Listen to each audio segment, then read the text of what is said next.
1857. The Indian nationalist described the Great Uprising of 1857 as the first war of independence. Beside the sepoys, the native soldiers, millions of Indians took part in the war. The causes of the first war of independence may be summed up under many heads.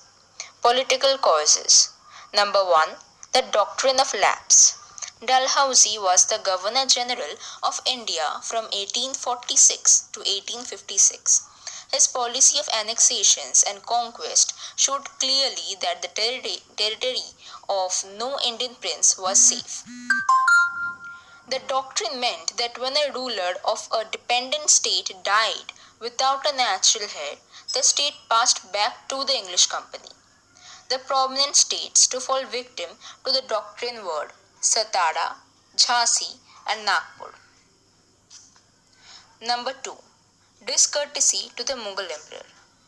The Mughal Emperor in those days had a name or a title only. In fact, he was not at all powerful.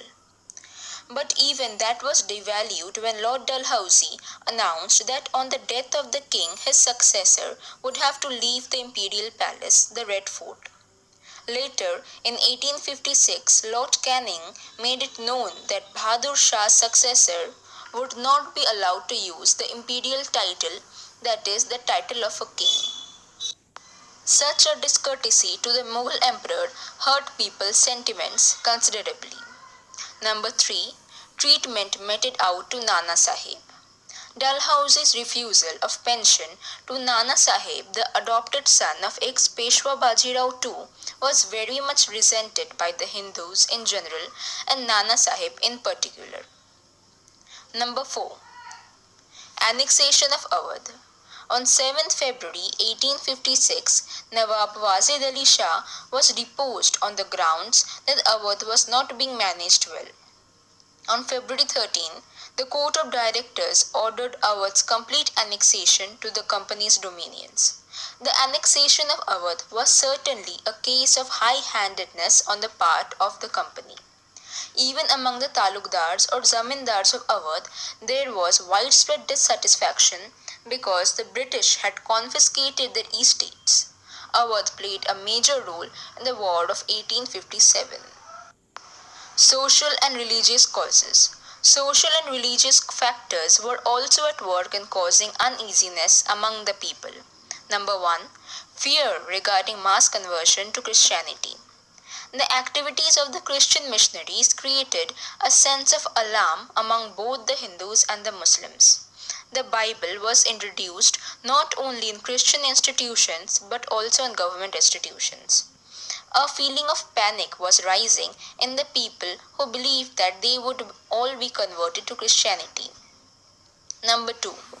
Laws that interfered with the religion and customs of the people. The Act of 1850 changed the Hindu law of property. It enabled the convert from Hinduism to inherit the property of his father. The Hindus regarded it as an incentive to giving up one's religious faith. In the 19th century, the British took measures to control some of the social evils. The Widow Remarriage Act, passed in 1856, was a progressive measure. Earlier, sati and female infanticide had been prohibited. In fact, reformers like Raja Ram Mohan Roy and Keshab Chandra Sen themselves attacked sati and female infanticide. Yet, people did not react favorably to these measures favoring social reform. They raised the cry that the religion was in danger. Economic causes. India's exploitation. A natural consequence of the British rule was the economic exploitation of the country. Number 1. The ruin of trade and handicrafts. The popularity of Indian textiles alarmed the policy makers in England. The British rulers deliberately crippled the Indian arts and crafts. Heavy duties on Indian silk and cotton textiles in Britain, 70 and 80%, respectively, destroyed those industries. By the middle of 19th century, export of cotton and silk goods from India practically ceased. Manufacturing towns of Dhaka, Murshidabad, Surat now looked helpless and desolate. Number 2. Impoverishment of the cultivators. The zamindars or landlords had so far been only revenue collectors. They could keep a certain percentage of what they received from the peasantry. But the permanent settlement of 1793 made zamindars the absolute owners of their estates. They had the power to eject the cultivators for non-payment of the dues. The British revenue officers were strict in revenue collection. Almost half of the net produce was claimed as land revenue. Unable to pay land revenue, the farmers were driven more and more to borrow from the moneylenders.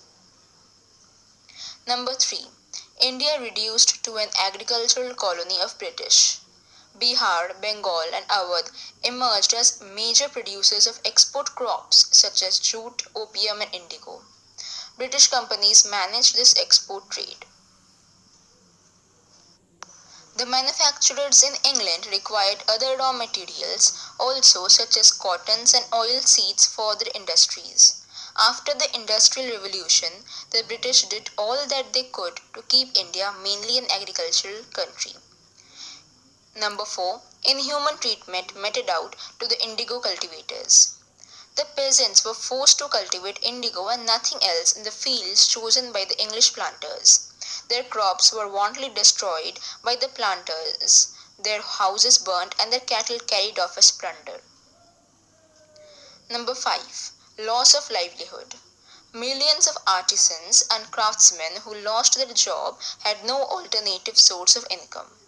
Introduction of Western education meant that the Pandits and Maulvis imparting Oriental education would also become jobless in days to come. Annexation of Indian states meant loss of livelihoods for thousands of native groups. During the War of 1857, the sepoys of Awadh wrought havoc and added greatly to the difficulties of the British. Number 6. Big famines. Life was hard even in years of normal crops. When famines came, people had to dispose of their land, cattle, and their household goods to procure food. There were instances of mothers selling away their children for a few days' food. The big famine of 1837 to 38 made people desert their villages and wander in search of food. Famines were no doubt the result of drought or other calamities. The government could lessen people's misery, but it seemed that it had no will to act. Military causes. Number 1. Low salary and poor prospects of promotion. The Indian soldiers were unhappy because of the low salary and poor prospects of promotion. All the high ranks in the army were reserved for the British only. The native sepoys could not rise above the rank of Risaldar or Subedar.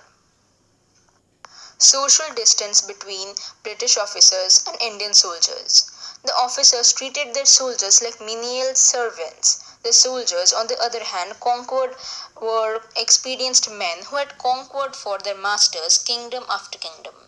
They had conquered Punjab for the British only a few years ago, that is in 1848. The feeling of the sepoys can be known from the proclamation issued during the Great Revolt. One of the proclamations said, "What has been the return for the blood that we shed? Only that the British spoiled our people and degraded our princesses." Loss of prestige in Afghan War. The first Afghan War was a complete failure from the British point of view. After an enormous waste of money and loss of human life, the British gained nothing. Not only were the British troops defeated, the war exposed their weakness too. This increased the self-confidence of the Indian soldiers who felt they could challenge the British in India too. General Service Enlistment Act. The General Service Enlistment Act 1856 provided that all the recruits to the Bengal Army should be ready for service everywhere, whether within or outside India. This act caused great alarm in the minds of the personnel of the Bengal Army.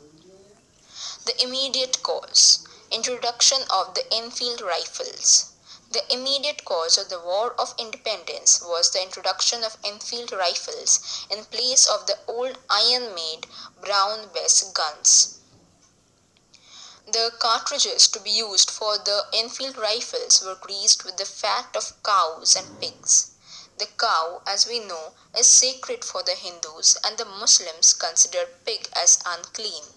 This information about the greased cartridges spread like wildfire. The whole Bengal army was seized with panic.